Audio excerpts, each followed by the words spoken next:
자, 그러면 보시죠. 투자자예요. 홍길동 씨. 이제 한국에서 영주권을 받고자 하는 그런 사람일 것이고요.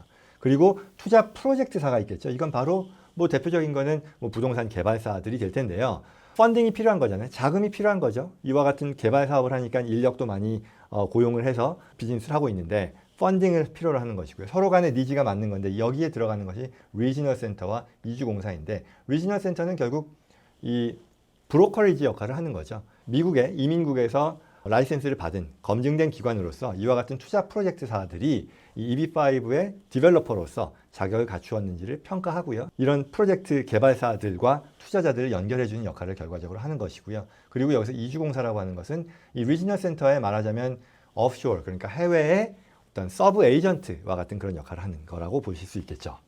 그래서 간접 투자 좀 더 구체적으로 이제 전체 과정을 살펴보면요. 이제 홍길동 씨라고 하는 한국인이요. 오케이, 나는 투자 이민을 한번 해보겠다라고 했을 때 투자 대상이 되는 여러 프로젝트들을 검토하고 평가하게 되겠죠. 검토 단계를 거쳐서요. 그리고 나서 검토를 마치고 나면 투자를 진행하겠죠. 투자 계약서를 이제 서명을 하는 거예요. 그러면서 동시에 I-526이라고 하는 이민 청원이죠. 이걸 접수하게 됩니다.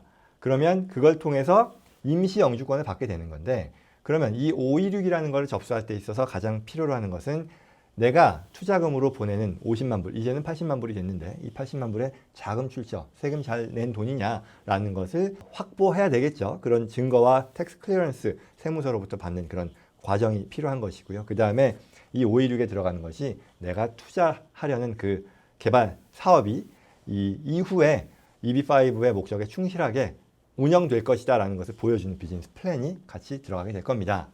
그리고 임시 영주권을 받는다는 거죠. 그리고 나서 2년이 지나가는 것이고요. 그 다음에 I-829라고 해서 원래는 이 컨디셔널 그린 카드잖아요. 임시 영주권인데 이 임시를 떼는 그 절차를 이 컨디션 리무벌이라고 해서 시작을 하게 되는 거죠. 그럼 여기서 어떤 게 필요하느냐?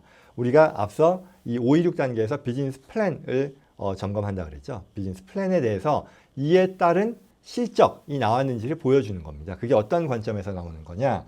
Sustained investment. 아까 얘기한 것처럼 내가 2년 동안 이 투자금에 대해 프로피터블한 성공적인 비즈니스를 운영한다라는 얘기를 했잖아요. 그 부분에 대한 평가가 필요할 것이고요. 그리고 잡 크리에이션, 고용 창출. 앞서 10명의 신규 고용을 창출해야 된다 그랬잖아요. 그걸 충족했는지를 평가받는 과정이 바로 I-829를 접수하면서 거치는 과정이라고 볼 수 있고요. 이게 성공적으로 마무리가 되면 퍼머넌트 그린카드죠. 이 컨디셔널 그린카드가 아니라 영주권을 확보하는 그런 단계를 마무리하게 된다라고 볼 수 있는 겁니다. 그래서 이렇게 함으로써 결국 투자자의 입장에서는 영주권도 잘 받고 그리고 이 프로젝트 개발사의 입장에서는 고마운 투자금 잘 받아서 본인의 비즈니스에 잘 활용하는 윈윈의 상황을 만드는 거라고 볼 수 있겠죠.